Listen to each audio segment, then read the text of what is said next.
Welcome. Today we're going to be discussing the technique Scraping Hoof, its execution, some things you should know about its execution, and how it kind of fits in with very similar technique. So what do we mean by that?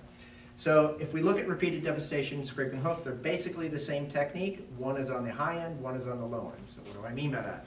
What I mean by that is repeated devastation starts high, works low, and then does basically Scraping Hoof. But since we've already done Scraping Hoof in this video, what it did, does the same thing on the high zone.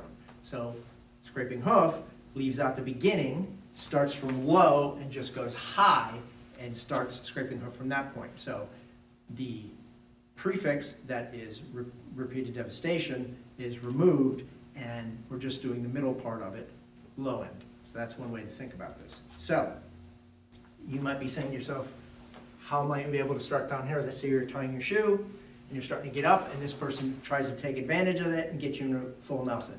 That's the general idea of how this technique starts. So from an ideal perspective, what happens is most people just start with their legs a little bit apart and then shift forward. The reason why that is because it's being pulled from the forearms, the threes. So we're going to continue with that start just because it's easier, but keep in mind it's normally from the ground on your knees or something in that position, maybe even a sitting position in a chair, somebody coming up behind you.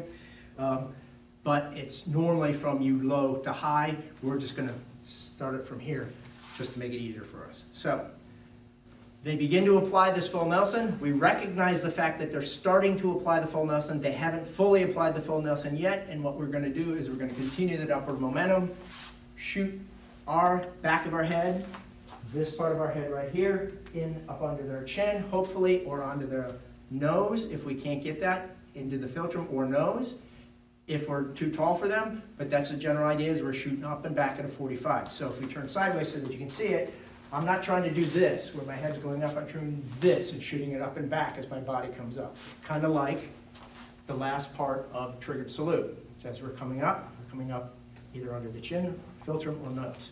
Okay, so keep that in mind. We're going to turn back this way so you can see what's happening on the other part of the body. So what we're going to do is we want to stop them from trying to get us into that full Nelson. So we recognize that this is coming up and we want to stop it at the same time. So what we're basically doing is grabbing their arms. We can grab with our hands, we can grab with different parts of our arms. So that's what we're going to be doing at this point. We're grabbing with the very top of our arms and we're stopping the forward momentum, hopefully reversing it a little bit, and we're pinning them to our body. This is very similar to what we're doing in triggered salute, where the guy pushes and I push this way and I keep him here so he doesn't go flying away. Now we're doing behind, short version of that. What do I mean by that? I've got both hands and I'm pulling him and I'm hitting him this way. It's the same as this long range, but then we're changing it to short range. So that's one way to look at this technique and how it's executing the first piece. So we've shifted this leg in to get us up. This can vary. Remember, foot maneuvers are added as needed. If he's done here, I can just do this. Don't need to shift the leg, but the ideal phase shifts the leg to get you up. But you notice this person's slightly shorter than me, so I may not need to shift in as far to get the hit where I want the hit to be. Because if you notice that my leg comes to my other foot too much, I'm too high and I can't hit this person. So keep that in mind, that foot maneuvers are added as needed. Ideal phase shows you the longest range, but you don't need to do that.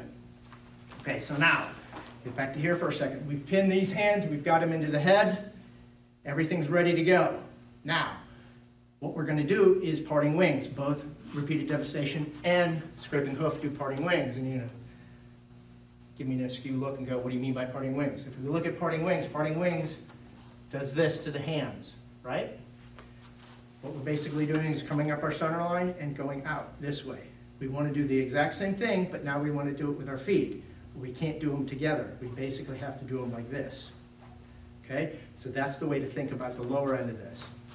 We're doing the upper end here, repeated devastation, but we first do the lower end with our feet. So we get to this piece, and what we want to do is we want to align what we're going to be doing, what we're going to be hitting with, to the inside of the knee. So we're going to take this foot, my right foot, hit to the inside of their left leg. But if you notice, if I just pick my foot up, it doesn't have the correct alignment.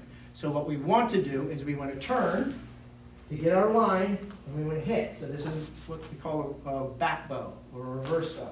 So we want to get the line and we want to hit. So we have a nice path of travel, line of sight. So as you can see, my heel is now pointing right at that knee to hit. But I have a problem here. The problem here is I'm not doing anything to continue holding his hand, so he can do whatever he wants with the upper end. Also, I don't have all of his weight on that leg, so how do I solve for that problem? So that's what this technique does. It keeps that pin going, and it shifts them onto that leg, so that when I do end up kicking, that I take advantage of the fact that he has his weight on that leg, and then what I can do is, if I do end up breaking that, which is possible, that he just falls to the ground and I just release and keep going. Now keep in mind that once I've done this, we still haven't done parting wings yet. So this is basically what we're doing in leaping crane or destructive fans, where we're drawing our hand across and then hitting, or coming across and hitting as from the same side to the opposite side. We're doing the same thing here low again. We are shooting this straight in, then off to the side, scrape down, and stomp. So let's turn back this way so you can see that. I don't want to cock my foot after I do this hit. So we do the hit, we bounce off, we do the hit, and we come straight down. And it's better to come across the front of the shin rather than the inside of the shin after you do the kick.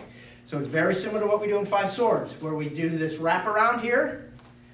We're going to do the hit and wrap around, and then do the stomp.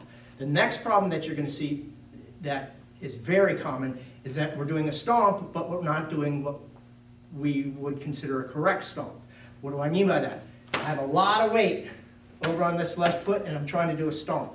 That is not how a stomp is supposed to be done. To compensate for that, what you need to do is, as you do this scrape, you want to stomp onto that foot and move so that you could lift this foot off the ground to get all that weight transfer.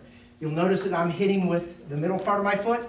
That is not the part that you want to hit with. I'm doing this to save my partner here. Normally what you would do is come down with the heel and transfer your weight. I'm not going to do it, but if I move to the middle, that's what you want to be able to do when you're done with this technique, is be able to lift that foot up. And a lot of people, you'll see people do that. They'll do the stomp and lift the foot up to show that they've actually transferred the weight.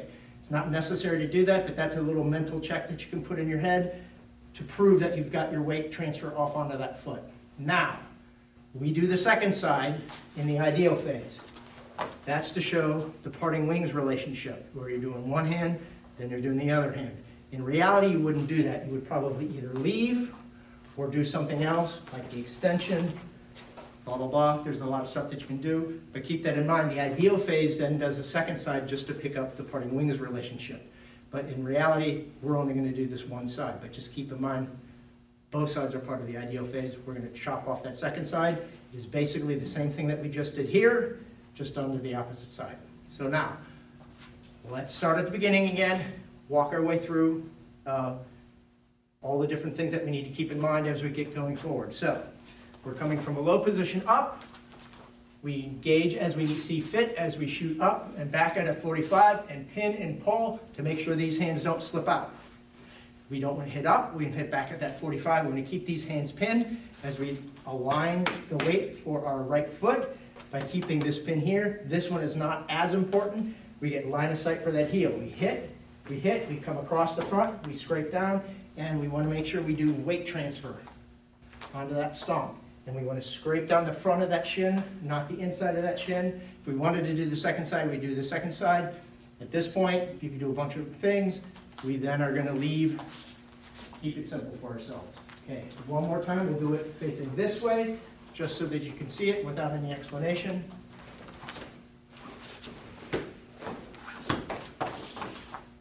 Up. Hope this video helps you. Thank you very much.